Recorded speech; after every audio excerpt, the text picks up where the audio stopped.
I've been on a long grind. So I'm trying to make man. Okay, hello. I was enjoying the tune, you know. All right, welcome to another episode of FS Uncut. I am your host, Coach Kojo from the Free Midfield Podcast. And today we are keeping it in-house. However, we do have one guest. He's coming up soon, so you will see him soon. But let me start introducing my people. First and foremost, I will go to my whatever side this is. Basil, how you doing, bro? Yeah, man, I'm doing good. Yeah. I could finally enjoy some kind of football over the last week. So, but West Brom lost. So how are you enjoying football? I was about to say that. I lied. That's his team. And the second team, Villa, lost as well. No, so what are you talking about? We don't support Big Sam. Arsenal finally, I'm going on a winning run. So we enjoy it while it lasts. So it means once again, I can apply some proper smoke on other teams which aren't doing so well. Without any backlash. So yeah. Good. It's good to have you on again, my bro. Brother Manny, Uncle Fake Football TV. How you doing, my bro? Yo, what you saying, my G? I'm just happy to be here. Do you know what I mean? 21 in 21. 21 in 21. 21 in 21. Come on, man. Listen, I'm good. I'm blessed. How are you, bro? I'm good. The way you're dancing, doing 21 and 21, I'm going to ask you one question. If Ole Gunnar Solskjaer, simple yes or no answer. If Ole Gunnar Solskjaer wins the league, are you still Ole in or Ole out? Okay, cool. Daniel! Okay, cool. Daniel, how you doing, my brother? I'm good. I'm always good. Good weekend of football. There were some brilliant games today, and I can't wait to talk about them. Good. Well, you know, there are some beautiful games we have to... Oh, is he here? I am. Can you hear me? Yes, a special guest right here.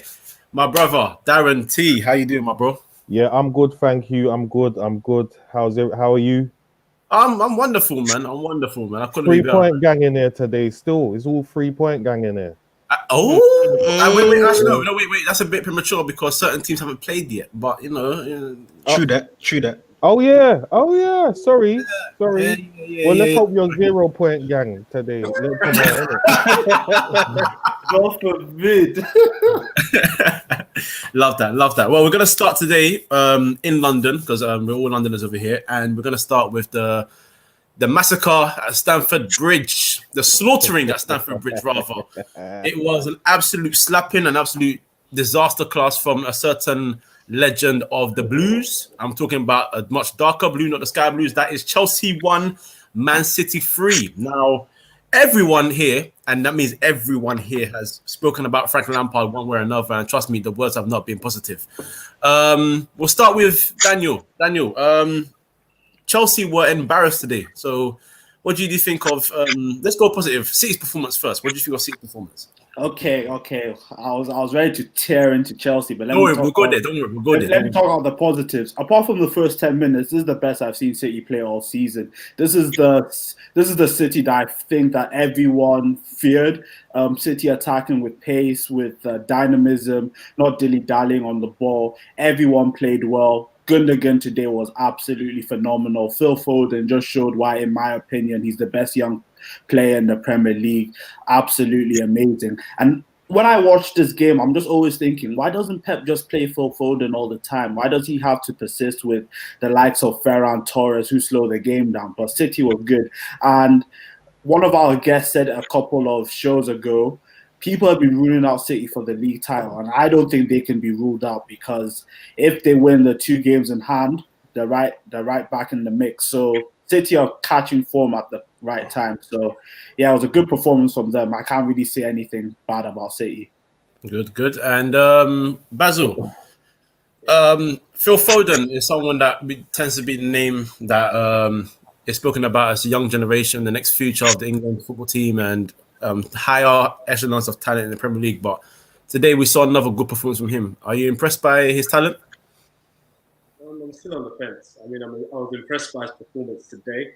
I'm not on the fence about what his abilities are. I'm on the fence about can he do it week in, week out. I mean, is it easy to perform one game and not perform for 3 or 4 games? I mean, even this season, people have criticised, which I thought unfairly, the likes of De Bruyne probably not being consistent at the top level. So I'm like, why does people like Phil Foden get sort of a pass?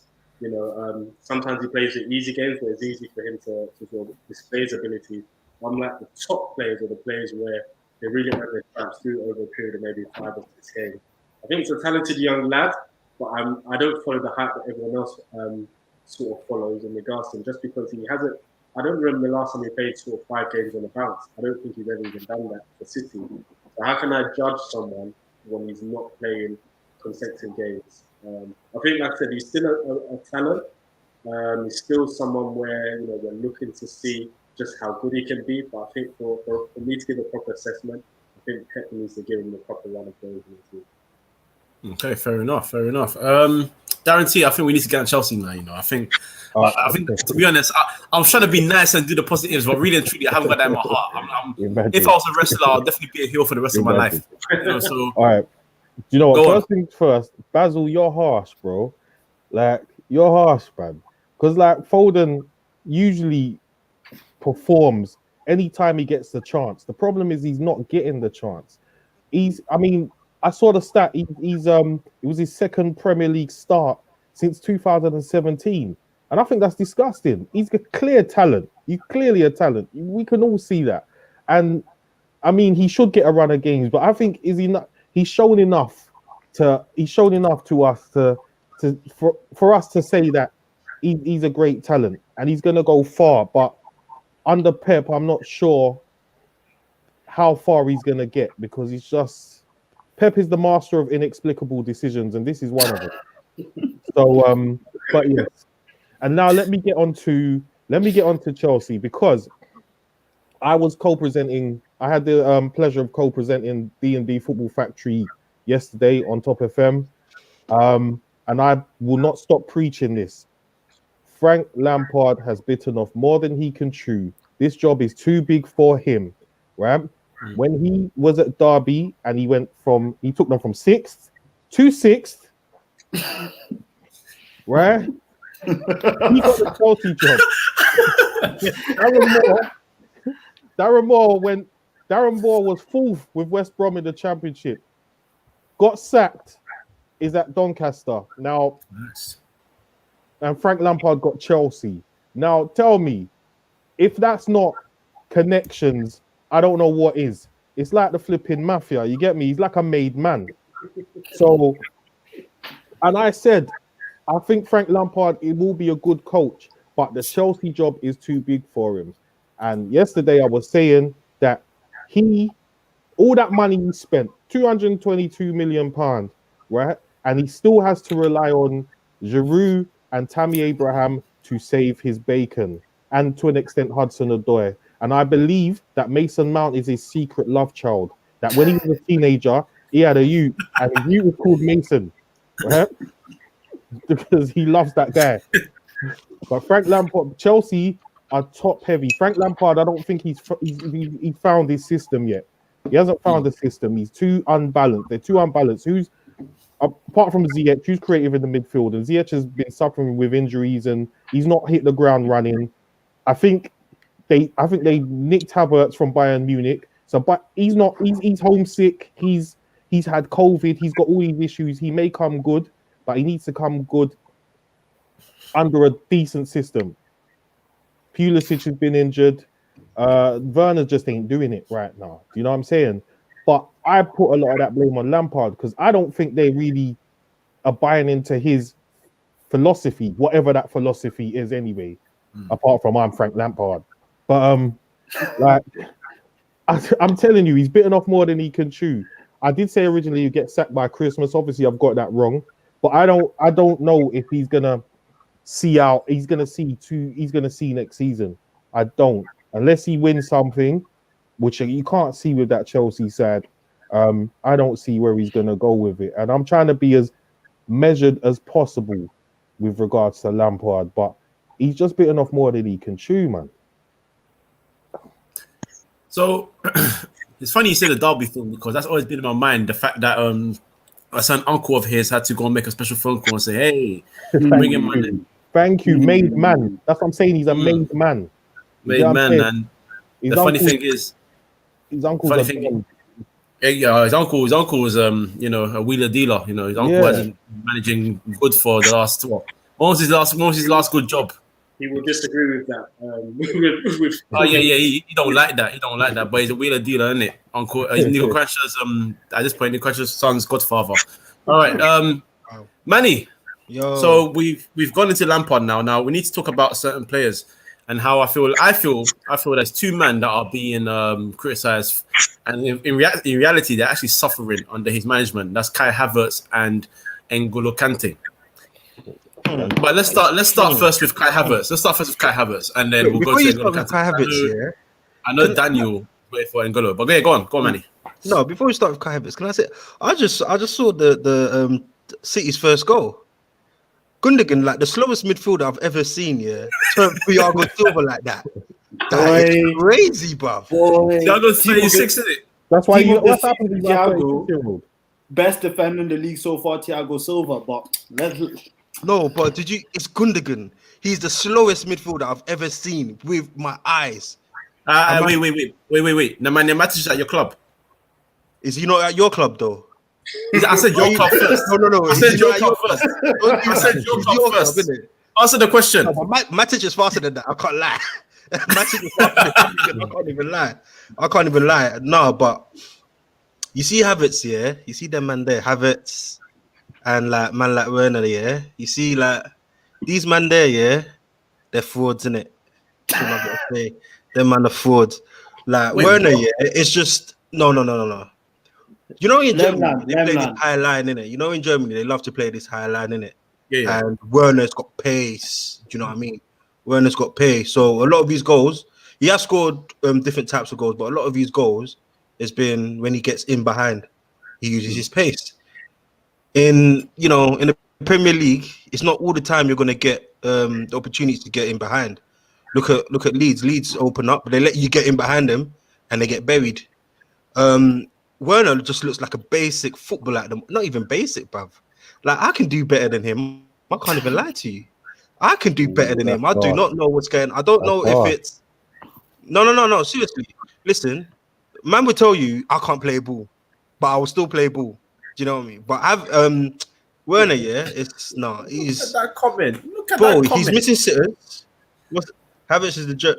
No. Do you know what, Respect Dele Alli, Respect Dele Alli, innit? Respect Havertz. What's this? No. I'm not respecting no Havertz, bro. He's a real baller, man. He's a baller. No, he's a baller. He's a baller. He's under the wrong manager. He's under the wrong manager. That's it. Keep going, man. Look at Daniel. No, we get that. No, I get no. But no, seriously, if you like Werner, he just from what I saw last year and like certain highlights, when certain players people speak about certain players, you go YouTube, you watch the highlights, innit? I swear I'm seeing two different players, bro. I'm seeing two completely different players.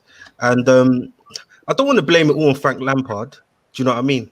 Because I will. Let's blame it on Frank Lampard. I'll do it for you. Sure.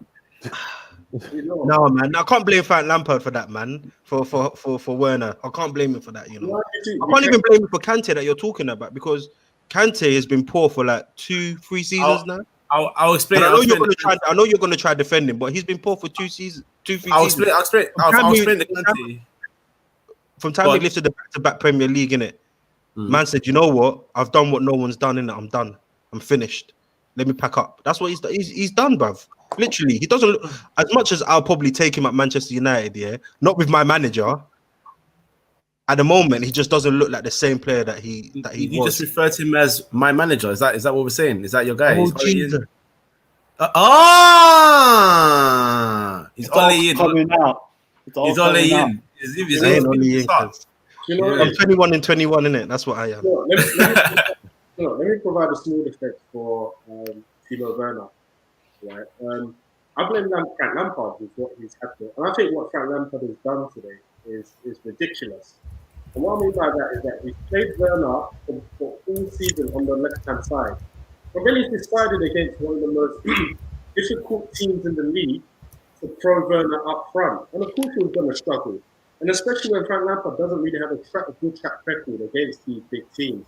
I'm like, how do you expect someone He's been struggling on the left because he's clearly not a left winger. I have zero idea what Frank Lampard was thinking, even thinking he was going to be a left winger long term at Chelsea. Then deciding against City, let me throw you up front. He throws in another stinker at City. And then I think what it does, it gives people the credence and say, oh, he's not a good player or he's not a good striker. I don't know, if you're going to do that, you need to give him time to adapt to that position and whatever system you're trying to do at Chelsea. I think Frank Lampard has left him out to dry in terms of putting him up front today. And he struggled, I think everyone else struggled. So I think it would be very unfair if he throws him back on the left or drops him for the next game because of that. You can't throw someone in up front and then say, go work miracles. It goes wrong and then sort of punish him because he doesn't perform. For me, it's like you should have been building him up to be a striker from the beginning of the season. That's the reason why we spent that money on him. We didn't spend 56 million on him for him to be a winger. He's not a winger. So, Lampard is having a laugh with that decision. And like I said, I'll let the rest of you get onto Chelsea before you come back to me. No, to be fair, Lampard in big games he's just a joke. That's right. To be fair, the thing with Werner is the reason why I didn't mention his name is because despite the fact that I completely agree that he's not a winger, he should be a striker. The guy has still been missing basic chances. Yeah. So there comes to a time where it's like I can't even. I know, but when you're missing sitters, like the one at Stamford Bridge when he was practically on the line and somehow fluffed that, there's no excuse. I can't go to the manager for that. I have to look at you and say, bro, you're by yourself on this one. But let's go to N'Golo Kante. Now, Daniel, I know you've been loading for this one. I know you're ready. You said it in the group chat. You said it here. I even heard you when my camera was off. I was eating my food and on mute. I heard you saying my name, saying about Kante and all that. We're here now. What is the issue with N'Golo Kante at Chelsea right now? Okay, with N'Golo Kante, I'm gonna say one thing before I get on to him. N'Golo Kante is still a world-class player, and he's still one of the best midfielders in the world. So because I know if I get on to N'Golo Kante, his team, the people who love him, which is the whole of the UK, will get on to me. I still rate N'Golo Kante, but let me get on to him. Under Maurizio Sarri, when Kante wasn't playing his proper position, which was a holding midfielder number 6, people are getting on to Sarri. Why isn't he playing number 6? Why isn't he playing his normal position? When he didn't have a good season then, which everyone will admit, they were blaming Sarri. Cool. Then Frank Lampard comes. Frank Lampard plays Jorginho at first in that number 6. Then he plays Billy Gilmore.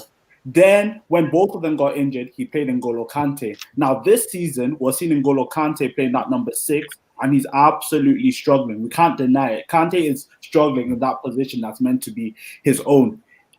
Me personally, I think Kante has regressed. Obviously, one of it is down to injury. He has had a lot of injuries since his first season at Chelsea, so that's going to affect him. But also, on the ball, takes too many touches. He doesn't have an idea of a picture behind him. So many times you see when he gets the ball on the turn, he'll pass it straight to a player. And his positional awareness has gotten worse. And I hear it being said with a lot of midfielders. Midfielders can't play in a 2. They can only play in a 3. Kante can't play in a 3. Kante can only play in a 2. His best season, Leicester when he was with Drinkwater, Chelsea under Conte when he was with Matic, and then the World Cup when he was next to Pogba. So I feel Kante has regressed, and it's time for people to get onto him because people just love making excuses for Kante, and for me, it's getting annoying. Sarri isn't playing in his position. I've heard people saying, it's Lampard's fault. But Lampard is playing him in the position that everybody's saying that he should be playing in. So why can't we just say it's the player's fault? The player's not playing up to his proper standard.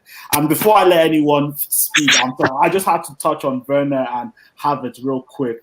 For me, that's Frank Lampard's fault, 100%. Because the reason why I say that is with Timo Werner, I think everyone here knows this. Before he went to Chelsea, he was meant to come to Liverpool. So I was scouting him. But I was thinking, this is going to be my striker. So I was watching him under Julian Nagelsmann. Nagelsmann usually played him in a 2 with Paulson, or when they switched to a 3-4-3, he played as a left winger, but he was tucked in, and Angelino was doing the dog work down the wing.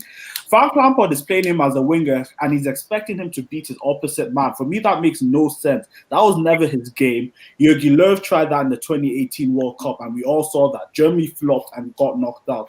Kai Havertz, I do not know why Frank Lampard is playing him as a right winger. I don't know why he's playing him as a central mid. His best form for Leverkusen came in the either number 10 or false 9. So for me, these are two players that you saw them thrive in a particular system, in a particular position, and you're playing them in a system and position that doesn't suit them. For me, it's Lampard's fault. And before I finish, Lampard is 3 points ahead of the manager we love to get onto, Arteta. So I'll just end up that in it. No, that's facts. That's facts. You know what? I'm happy you said about Havertz because in my head I'm thinking that what Darren T said about Mason Mount is correct because there's nothing even wrong with Mason Mount. We're not even criticizing Mount, but you've got someone who really and truly was doing sort of like a basic Lampard test at Leverkusen, in which when he plays at number 10, he could go into the area and score goals. He could create, and you have him playing as a right winger and playing in midfield 3. Anyway, and with Kante. See, the thing is, Daniel, you're going to find this weird, right? But I was actually starting to criticize him about 2 years ago. I was thinking to myself, there's something different. It's like off about this guy. But the reason why I get onto Lampard is because, do you remember Lampard's first season when we beat them 4-0 in the first game? He brought Kante off the bench, and we were 1-0 up at that point. And he made Kante the number 6, the holding midfielder, the defensive midfielder. And my thing with Kante is this. Kante is a midfielder who's always going to chase when he's off the ball. So when you have someone next to him, that person has to compensate for the space he leaves him behind. And when he played against us, as soon as he came on, 2, 3, 4, bang, game over, done. Like it was stuff like that that made it easier for us to score because when you have a midfielder, it's not about I don't think he doesn't have the discipline, but you know what his role is, you know what he's going to do. So you wouldn't let him be the deepest man because even though he's going to chase and not get the ball, which can happen, you're exposed at the back. And I don't care how good he's been at scoring headed goals, whatever. Zuma is not it still. Thiago Silva is 36. He's almost at the end of his career. So I can forgive, and I don't want to talk about Christiansen and even Rudiger. I don't even get in that one. That was another discussion for another day. And under Sarri, my issue was, I think that he played okay under Sarri just because Jorginho is someone that can pass the ball and control the tempo. So remember me, you were talking about against Arsenal when he came off the bench and Arsenal couldn't get past him after that. Like they were locked into their half and that. So Kante is someone that can now do his thing. My issue was 1 week was Barkley, then Kovacic, Barkley, Kovacic, because they were both in poor form. And then you have the same thing again over and over. I'm not trying to give Kante excuses because today was an absolute stinker, absolute disaster. But I feel like the managers need to get some call, and I'm happy that we're calling Lampard right now because Lampard needs to actually no, he doesn't need to be sacked because right now I'm enjoying Chelsea's faulting, but he needs. If I'm being real, he has to be sacked. Does he have to be sacked, guys? What do you think? Not yet, but he needs a flogging. Okay, he needs a flogging. He does need a flogging, but it's just like again, it's another thing. It's Chelsea. They need results. They want results. They want trophies. They want instant victory. Lampard needs to cut his teeth. He hasn't cut his teeth for long enough. You know what I mean? If you compare him to everybody apart from say Arteta, and even then Arteta was Pep's water boy for a minute. You understand? So like he was. You understand? He was learning. What school did Lampard come from? He didn't come from no school. I know we might have had a couple WhatsApp chats with his uncle, but at the end of the day, he didn't have the practical experience that everybody else has had, and it's starting to show. So that's what I would say. But he needs flogging, and he needs flogging, and he needs to leave at the end of the season. He should. If I'm Abramovich, I'm saying, you know what, Frank, it didn't really work out. I'm going to get somebody more experienced, and Lampard should get a lower level Premiership job or back to the Championship for him. Cut your teeth, get the experience the highs and the lows, and without there's as much pressure, and he will come good because he is a student of the game, and he's an intelligent person. But it's just sometimes you just got to admit, like, it ain't working out here, and that's what I would say. Now, again, of course, I am anti-Chelsea and anti-Lampard to a large extent as a Spurs fan, But I'm just saying, I'm trying to be as measured and balanced as possible where he's concerned. It just isn't working. I hear that. Right, you know what? We've spoken about Chelsea and City enough. My final thing on City is this: Benjamin Mendy.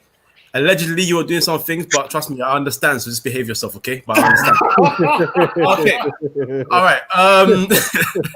Basil, it looks like your club are playing some sexy football, some vavavoom football.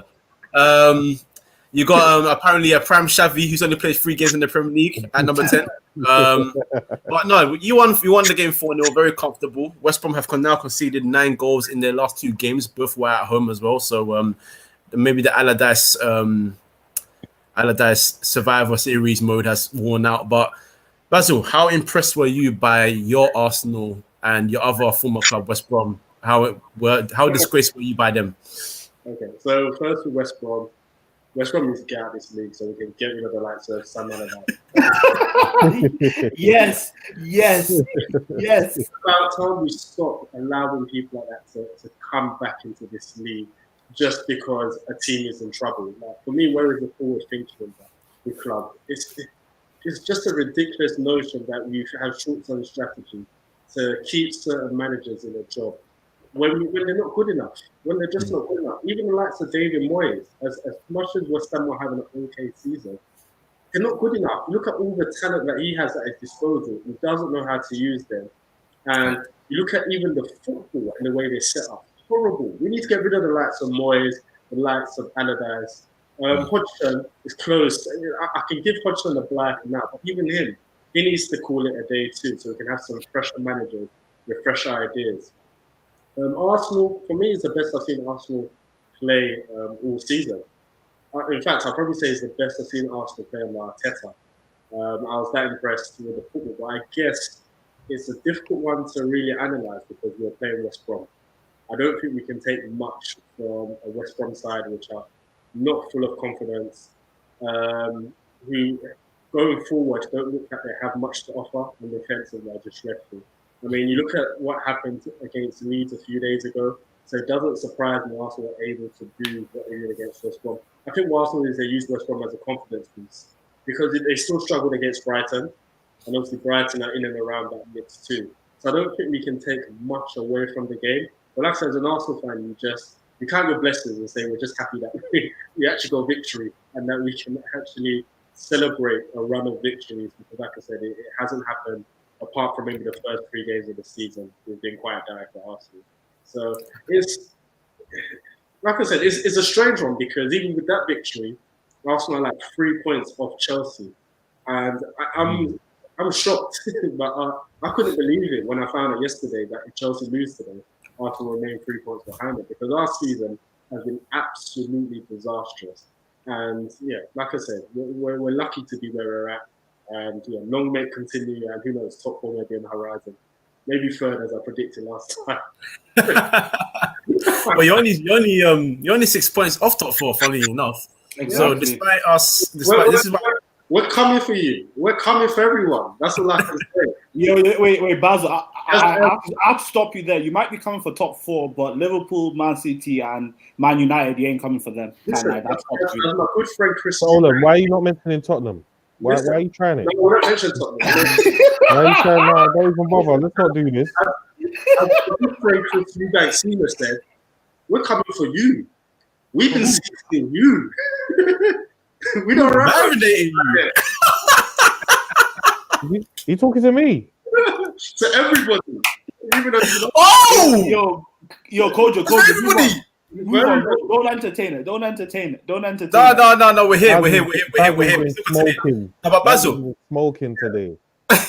Basil, speak to me about Lacazette because I've been criticizing him for a while now, and I've not been impressed by his overall time at Arsenal. If I'm being completely honest, but he's been finding his shooting boots in the last couple of games. How vital is it, especially considering another certain striker is doing the number 14 shirt a disgrace right now? I've always liked Lacazette. And I think Lacazette has been a victim of some of the bad play that Arsenal have had, or some of the lack of creativity behind him. And I think because of Lacazette, and I think what happened is that people don't appreciate this, and I've said this many times. Without Lacazette, Aubameyang doesn't get a lot of the goals that he gets because Lacazette does all the work that Aubameyang is unable to do, and that creates space for Aubameyang to go in and score the goals. Because like I said, I've always said, if you take away Aubameyang's goals, he doesn't have a hold-up play, he doesn't have link-up play, the pace is declined. He can't beat a player one-on-one anymore. What I've always said is that when you look at Lacazette, he's always been the one to drop back or move in positions to draw away defenders. He's always been the one to hold up the ball, to link up with other players. And obviously, when Arsenal flow, that's allowed Aubameyang to go into the space and put the finishing touches on certain moves. And obviously, you found that when Lacazette wasn't there and they tried Aubameyang on their left, or even centrally, absent. And it's been like that for a long time because I've always said Aubameyang has always been a flat track bully because he doesn't do in big games. Because good defenders know how to deal with the types of Aubameyang, where they cut off the supply and it becomes absolutely absent in games. And like I said, I'm happy for Lacazette because, like I said, people are quick to criticise him, but certain players in the Arsenal squad, they get a pass. And I'm like, if you're gonna do that, let's be fair on everybody. And I'm happy that Lacazette is scoring goals, and I hope he continues because I think sometimes he's been unfairly criticised in that Arsenal team.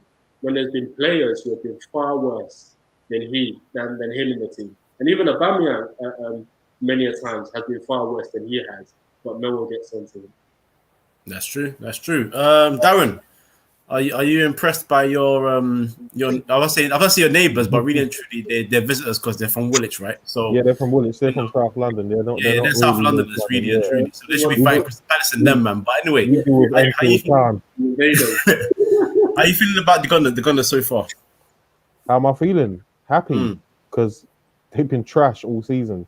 I mean, yeah.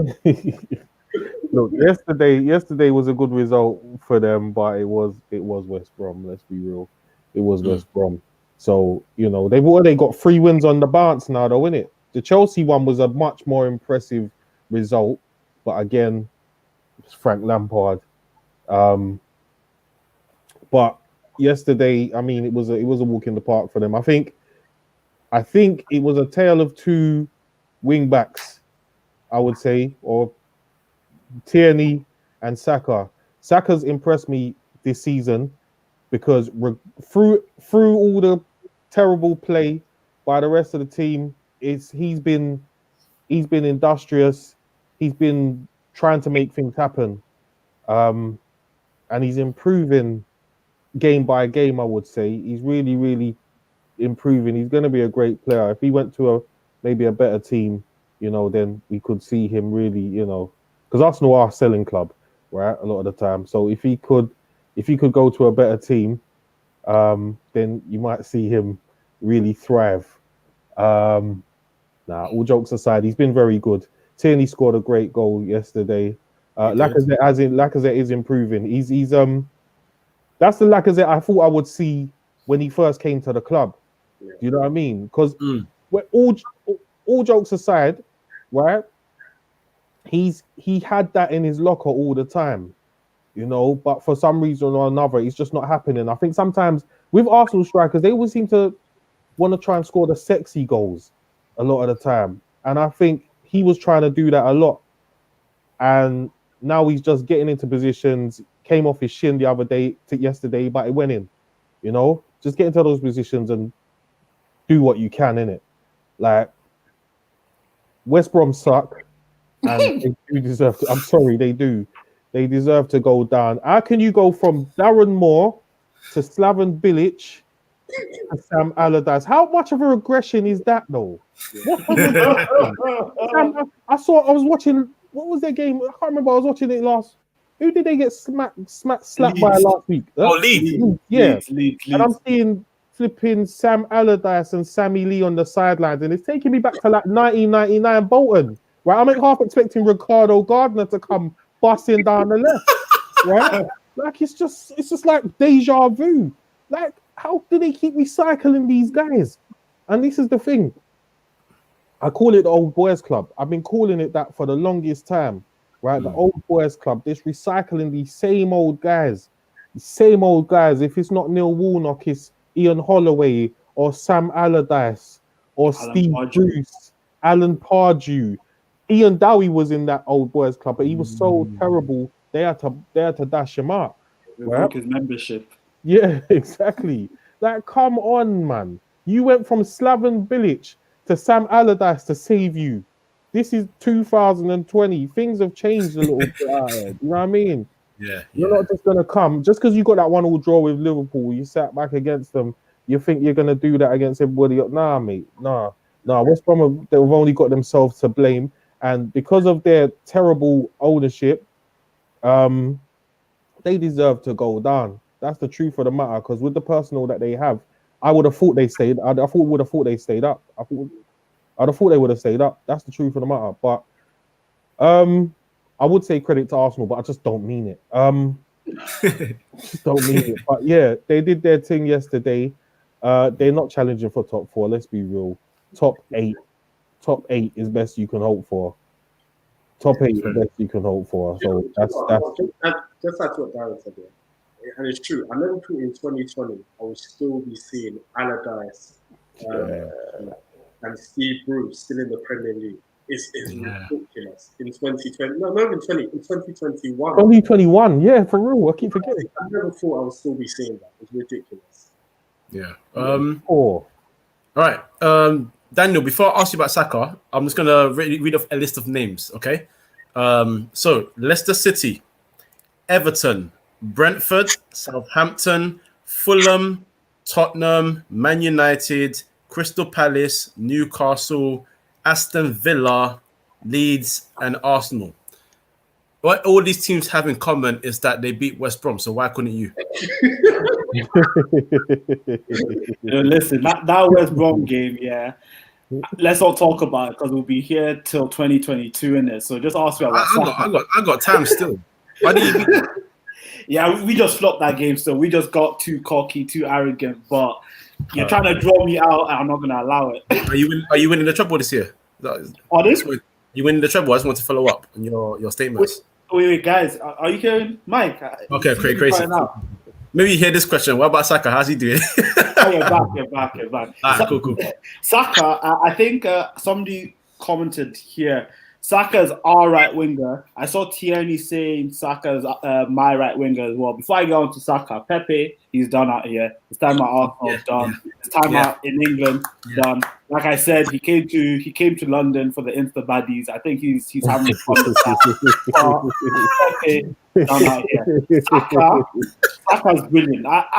I love Saka. Ever since there was a possibility of him playing for Nigeria, I fell in love with him, even though he broke my heart, but we're not going to get into that. Saka's a brilliant player. For his age, he's very, very intelligent. Since he's been at Arsenal, he's played left wing back, left wing, left centre mid, and right wing. And he's played in every one of those positions very, very well. So I have to give credit to him. When Arsenal were playing bad, he was the best player. I think even this season, you could argue that he's been Arsenal's player of the season. And I was having an argument in a couple of group chats, and I was seeing it on Twitter as well, where does Saka rank amongst the young talents in the league? And for me, I don't like rating young players because young players are naturally inconsistent. They're young. They haven't played the game for a long period of time. But from what we see, Saka's top 3. Like, we can't argue against him not being top 3 because he actually shows the performance to be top 3. Sorry about the other people that people might put into the discussions, the Greenwoods, the Hudson-Odois. They might be more talented than Saka. They might be more pretty on the ball. But I feel like those players, from what we've seen, are living off their hype and their potential, while Saka's actually given us performances on the pitch. So Saka, I have nothing but good words for him. He's been brilliant this season, and sad he plays for England. So Daniel, do you think, because I'm looking at Saka and you named all those positions, so do you think Saka is more, let's say, a James Milner in the making, in terms of dependable in a certain amount of positions and can do a good job? Do you think that, because that's it, and the reason why I ask this is because I don't even think he even has like a position at Arsenal yet, which is particularly nailed down. So do you think at the moment he may be looking like a James Milner? And that's not me trying to be disrespectful to him, maybe James Milner. but just in terms of playing across certain positions and being dependable. No, I don't think he's gonna turn out to be James Milner. I think his future's on the wing, both right and left.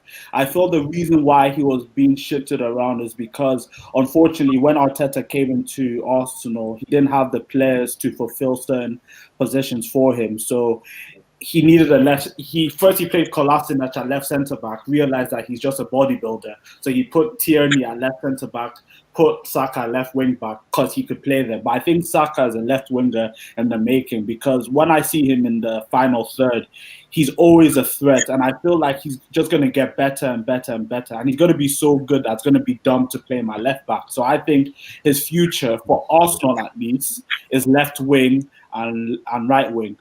For England, because Gareth Fraudgate is still there, he'll probably play my left wing back. Gareth Fraudgate, I love that. Sorry, I'm going to go Saka. It's a good one. Can I just say, yeah, because we can't let this pass, right?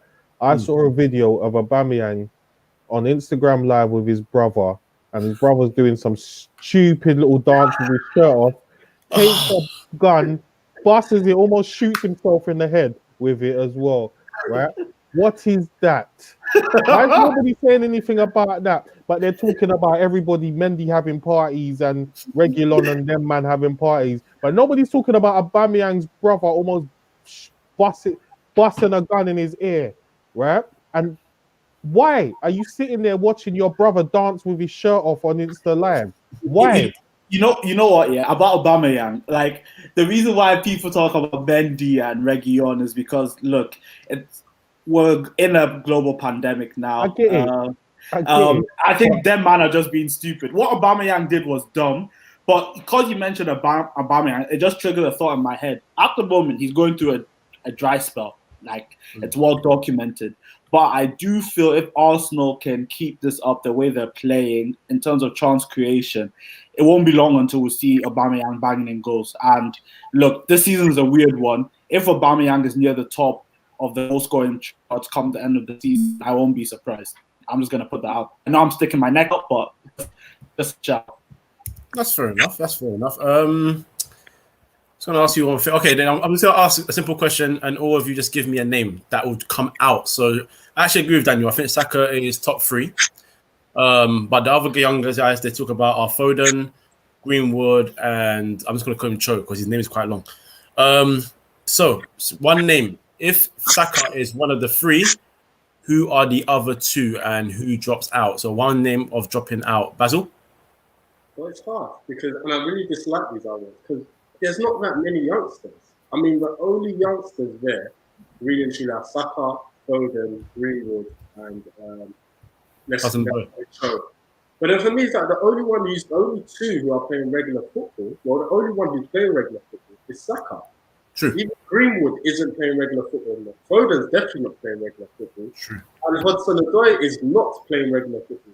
So then it's like, when people ask that question, I'm like, what are you basing these arguments on?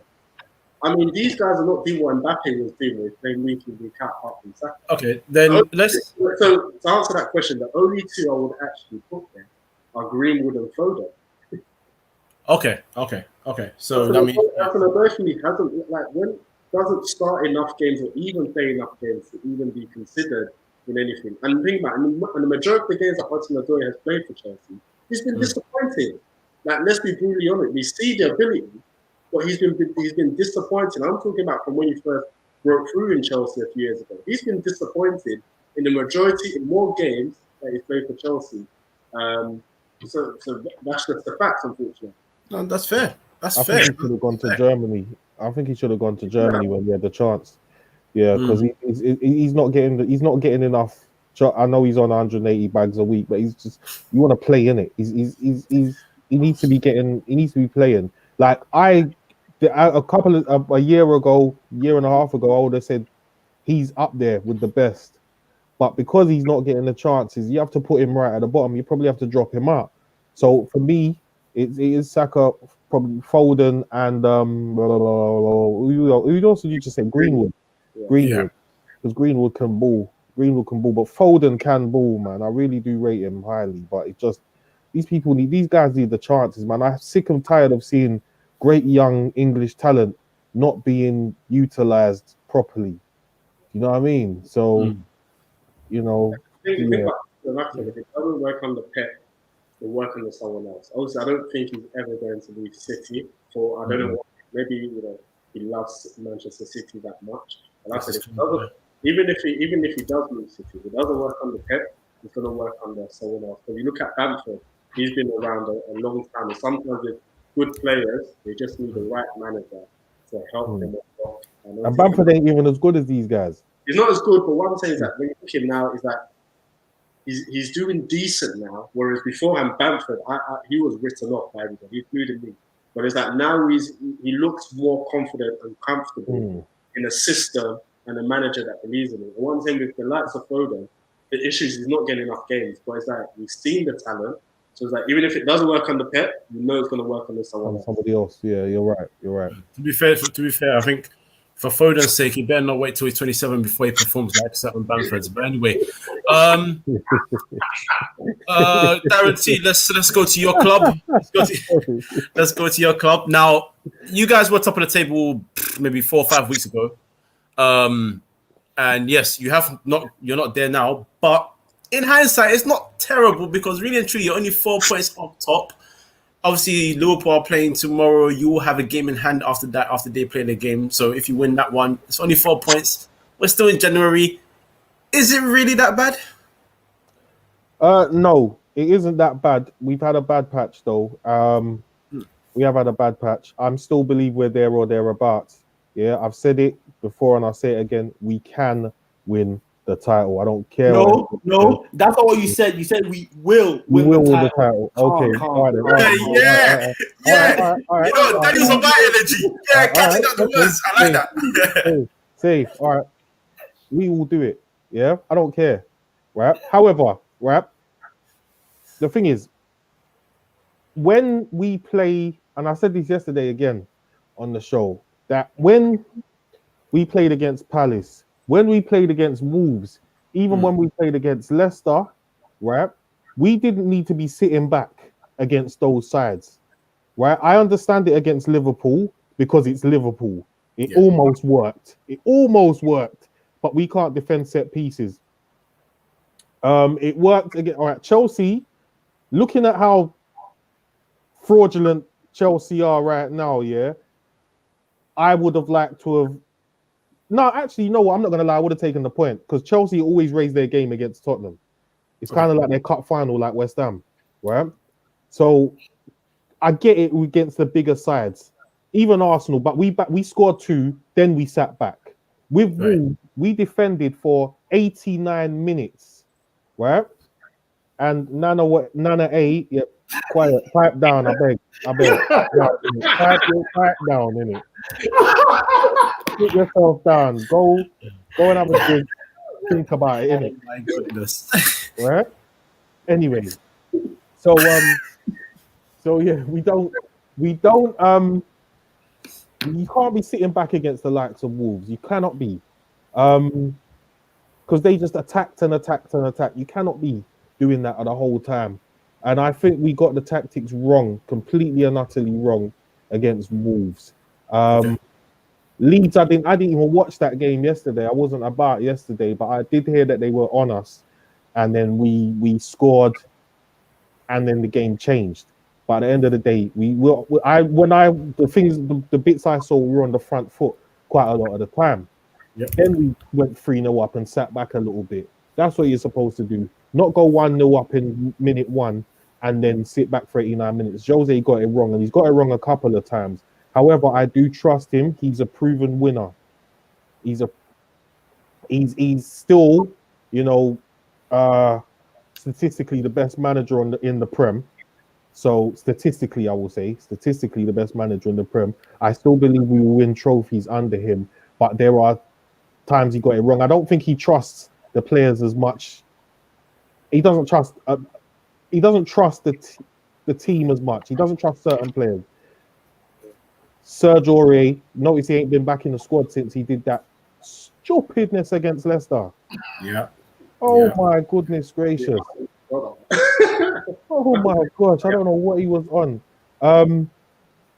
I know he's not really bang on Harry Winks, to be honest with you. No Tottenham fan is, I have to concede that Harry Winks isn't good enough. I'm not sure about the whole Dele Alli thing, because Dele Alli has got it in his locker, but to be honest with you, the last 18 months to 2 years, he hasn't really been performing like he should. So I do get that to an extent. We are going to need to sign in January a creative midfielder. If Eriksen came back or we had a Sabitzer, I am fine with that. A lot of Tottenham fans talk about having buying a right winger. I'm okay with that. I saw something about Adama today, and I put it to the Spurs group chat. They were divided on that. He wouldn't leave Wolves now, but I wouldn't mind him because he's quite dynamic down the right wing, and that's kind of what we need. It is, but let me quickly segue to that and come back and let you finish that, because my with the Dharma Traore, apart from pace and maybe a bit of good, got nothing else. Yeah, he's a running back. Yeah, he's in the wrong football. When he runs, when he dribbles, it's either one or two things. It's always going to go out wide to fling in the cross. I'm like, what is the point? Or even when he drives, he doesn't even drive to penetrate or even look threatening. Like, if you compare two players, him and Bell, when Bell was at Tottenham, it was a terrifying sight to see Bell running at you, because he was always bearing down on goal to score a goal or create a goal. When Adama Traore runs at you, he never has that in his mind. So sometimes you see him cutting back, slowing it down, and passing and going out wide again. I'm like, it's pointless. So when people talk about having him in their team, I'm like, to what avail? Because you're going to end up spending a lot of money on him, because Wolves aren't going to let him go on the cheap. And then, like, what is he really going to do statistically to help a club scores? I hear that. So that's why it's quite divided. The problem is we have nothing. I say we have nothing going down the right wing. Yeah, Bergwijn's trying, but it's just don't seem to be working for him. When he was at PSV, we got him from, innit? PSV, right? He was going on with things. He came to Spurs, banged against City. He was having a good few performances. He got injured, and he's not been the same. He just ain't been the same. But I wanna try and persist with him, but I can't be too sentimental, because at the end of the day, if we're trying to win trophies and win the title, right, you can't have passengers. So Darren, quick question for you. So who would you prefer on the right out of the two options? Lucas Moura or Bergwijn? Do you know I'm going to say Bergwijn? Because he's less of a headless chicken than Moura. Moura hasn't done. Moura will take the ball and he'll just run into people. He'll lose the ball all the time. If you're saying Adama Traore has got no end product, Lucas Moura since the hat trick ain't done a damn thing. And I like Lucas Moura. I like Lucas Moura. Yeah, I know. I'm looking at the comments as well. I'm looking at the comments, but yeah. Anyway, right?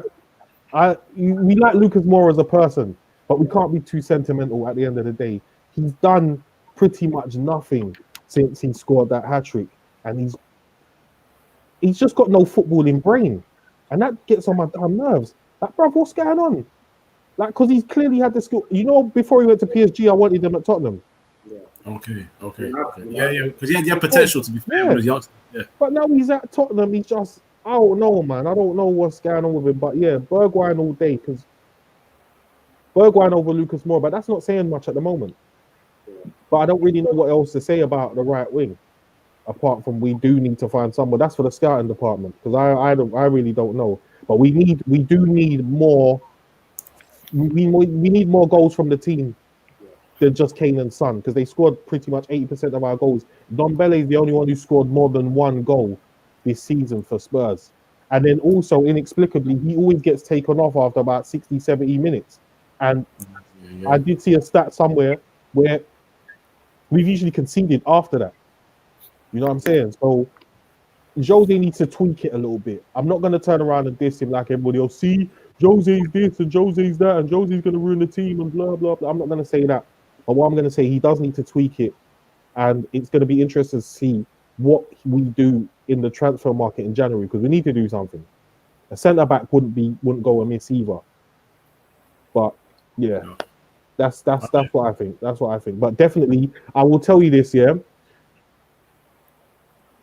if we need top 4 and a trophy at the bare minimum. Okay. The bare minimum. And no, it's not time to try Jack Clark. Like, I'm not sure why we spent 10 million quid on him in the first place to run around the 23s. I'm not sure about that at the moment. Nah. But yeah, top 4 on the trophy, the bare minimum. I will be happy, but we've got to get back into that Champions League though, for definite. Yeah, that's a priority. And I think even if it's not for the league, if you can get the Europa League, I think you'd be happy with that as well. It's a trophy. I'll take Europa all day long. I will take Europa all day long. But yeah, I can believe until it's mathematically impossible. I will believe until it's mathematically impossible for the title, because I think it's I won't say it's anybody's, but it's going to be a lot tighter than last season. Well, anything's tighter than last season. It's going to be a lot tighter than previously. It's going to take a low points total. It'll be a low points total that wins the title this season. Yeah, fair enough. All right, let's wrap this up quickly with my team. Man United winning again. It kind of feels weird because I haven't felt like this in 7 years, so I don't know how this feels like right now. But we came away with a 2-1 victory against a very good Aston Villa side. Daniel, now there is another person, part of Free Midfield, that's my podcast, part of FootySays, who is a supporter of your club, who is, in my opinion, a lot less humble than you. So he doesn't want to give us any credit. I want to see if you give us any credit today. Because I even don't really do it myself. But United, did they deserve that 2-1 win against Aston Villa? Oh, did United deserve it? Yeah, because you won 2-1. Look, listen, if a team wins 2-1, they win 2-1. I don't think it was a penalty, but who cares? The refs have been... Huh? Let me ask that question, because there was... I understand that he obviously tripped over his foot and then obviously went over, but there was a slight contact with was Douglas Luiz when he was running. But the issue is, of course, when he's running, Douglas Luiz's foot is in front of us. So he's bringing his foot forward. There's a slight contact he makes. But this is the issue. I don't think it was a Stonewall penalty either. My issue is this. The thing is, once they see contact, even if Douglas Luiz is not initiating that contact, they go and scream penalty. Because if you see it, Pogba's foot goes into his calf. So he's not sort of like put his calf in the way to trip him over. They're both running after the ball. So where do we draw the line with this VAR referee BS? Because quite frankly, at this point, they're mocking VAR. No one can moan at the cameras. It's the fact that the men behind the cameras are doing nonsensity. Where does this stop? Because it's not only United. I know United get a lot of decisions, but there's been some shambolic decisions. And it feels like VAR hasn't made a difference from where it was beforehand anyway. Like, what is going on? With VAR, I've stopped caring and I've stopped trying to analyze it, because if you look at our first Uncut, Basil said something about VAR, and honestly speaking, we can literally just edit what he said into this episode and it'll be relevant. So for VAR, I really don't care. Honestly speaking, at this point, it's gonna cost teams points. I've just given up on it. But with United, you won 2-1 against a very, very hard Aston Villa team. The first 10 minutes, that was the best I've seen United play at Old Trafford all season, bar the Leeds game. The interplay between your midfielders, Rashford was brilliant on the right, Pogba on the left, fantastic player, but we know Pogba's a talented player. And United, I feel like the fans, they should be happy at the moment, because ever since Bruno came into the club, you guys have found consistency. This season, at the moment, you're joint top with Liverpool. And if we don't win tomorrow, you could go top of the league before we play each other on January 17th. So what Ole has done at the moment, he has to be given credit, because people, myself included, love getting onto Ole and wheeling up that, pardon the pun with the wheel, wheeling up that Ferdinand video when he said he should sign a contract. But when we talk to a lot of Manchester United fans, and even you, what United fans wanted at the start of the season was close the gap to the top. What has Ole done this season? He's closed the gap to the top. So I feel like, yeah, Ole deserves credit. United, they deserve credit. One thing I will say, and I'm not just saying this to discredit United or to to discredit what's happening at the moment. I feel like all this title talk or title race talk is a bit premature. The reason why I feel it's a bit premature is because the fact that we're in January, people are getting carried away by narratives. Oh, United are top of the league or near the top in January. But if you look at the actual numbers, United have played 17 games. We've only played 17 games. There's 21 games left to play. And in previous seasons, nobody cares about the table when 17 games have been played. I just checked in 2007, 2008, after 17 games, City were 1 point behind Chelsea. At the end of the season, Chelsea got 84 points, the same as Manchester United, and City finished 9th. So what happens or what the league is saying after 17 games, for me, is not that important. But on United, I know it pains me to say, I hate seeing United fans happy. I'm not going to lie. I hope you guys go on like a 7-game losing streak. But yeah, they're doing well at the minute. I love you too, man. Here, man. I love you too, man. I love you too. Basil, just to quickly run up on United. Should United fans now forgive Ole for getting out of the Champions League? No. But I'll let because people are saying, at the end of the day, he's still doing his job. They're going for a title race. Well, like you said, it's premature because it's still early, but you're going for a title race and all that. And if they beat Liverpool, but that's all bits, if, buts, and maybes. They are second. They are joint top. But they got their ass whooped in the Champions League. They didn't even make it out of the group. Well, technically they did, to a lower tier. So I think it depends on where United finish this season. I think if they can finish second, then I think you can forgive him being knocked out of the Champions League. Because I guess what you can do is just lesson learned, and then obviously hopefully learn from the mistakes that happened this season, and then obviously try and push on again in the following season. Just a quick one on VAR and penalties. I think one of the biggest issues we have with VAR and penalties is that common sense has sort of flown out the window. And when I assess penalties, I look at, does the contact, has it caused the player to fall in the manner that they've fallen, or has it caused the player has it disrupted the player? Because sometimes there's contact, but the contact isn't what made the player fall on the floor. The contact isn't what made the player dropping the way that they drop. And for me, when I see things like that, it's not a penalty. Because it hasn't really impeded the player. Because all the players show is some kind of contact. And he's initiated the next movement to drop into the floor. And I sit there and like, how on earth can that be given a penalty even after assessment? And so now we've got to the point where it's like, if there's a little bit of contact, it's a penalty. And I always say, well, we should assess now how much of it impacts, how much do the contacts impact the player before we give penalty. But congratulations to United, how they're playing so far. I'll give Ole his praise. I still have questions about him tactically, but at the same time, you can't really criticize a man that is winning games. And also, as a manager, that's what we're called to do. And I'll give you another example. I'm not the biggest Zidane fan as a manager. I personally don't even think Zidane is a good tactician whatsoever. But when you look at it, he's got good man management, it seems, and he's won things. And I was like, I can't criticize a guy who wins things. If I can overanalyze him maybe about tactics, his approaches to game, but then that one goes out the window when the things he's doing ultimately leads to him winning trophies. And as a manager, that's all you're really asked to do. Doesn't matter how you do it, win your trophies.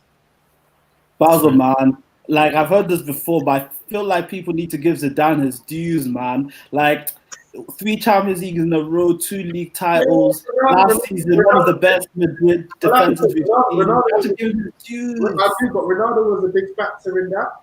And when you look at it, of course.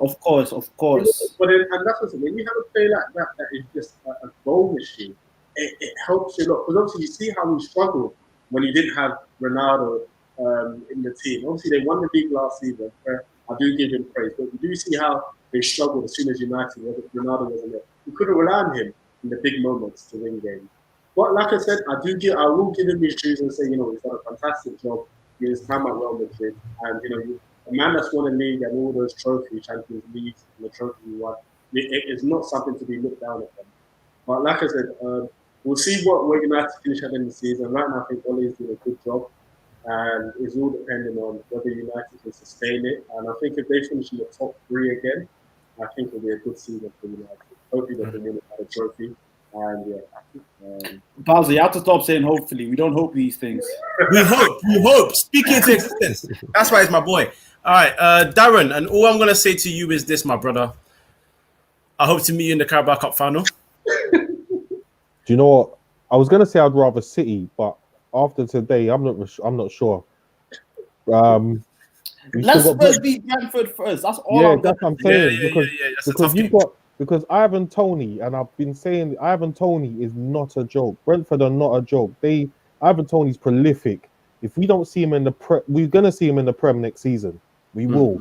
I'm fairly sure of that. If you can see Ollie Watkins in the Prem, you can see Ivan Toney because he's been banging for seasons now. So we've got to navigate Brentford first. I would hope we go strong, and I would hope that we take it very, very seriously because we're one step away from a final. But even then, United, I know we beat United 6-1 at Old Trafford. That was highly satisfying, but it's not the same. It's not the same United, so to speak. They're much more resilient. They've got a great leader in Bruno Fernandes. Not sure why you bought Donny van der Beek. I don't know why. You're just leaving that man to languish. But at the end of the day, you're a lot more coherent than you were. You gelled a lot more than you had done at the beginning of the season. So it's going to be interesting if we get to the final. However, I have to give them credit for the time being because you could tell by the way they reacted to that win at Villa the other day that the team spirit is there. And that's a huge factor on top of everything else. You got Pogba playing now as well. And what would you do without Bruno Fernandes? He's really, really galvanized that side. So you're starting to look good. And I think, top four behind us, Liverpool, and maybe City would be just desserts. You know what I mean? Okay. You're gonna meet Bruno soon, aka Thanos. Anyway, all right, guys. Already. He's coming again. Trust me. 5 penalties in that game. Don't watch that. All right, guys. Thank you for watching and tuning in. Basil, quickly plug yourself, please. You can find me at BJ14. Obviously now I'm in better spirits, so my tweets are gonna be much happier because Arsenal won 3 in a bounce. So it's a good time to follow me. Nice. Darren T. Yeah, you can see me at Mr. Darren T, Mr. Darren _T. Also, I'm going to plug myself. I'm a licensed football intermediary.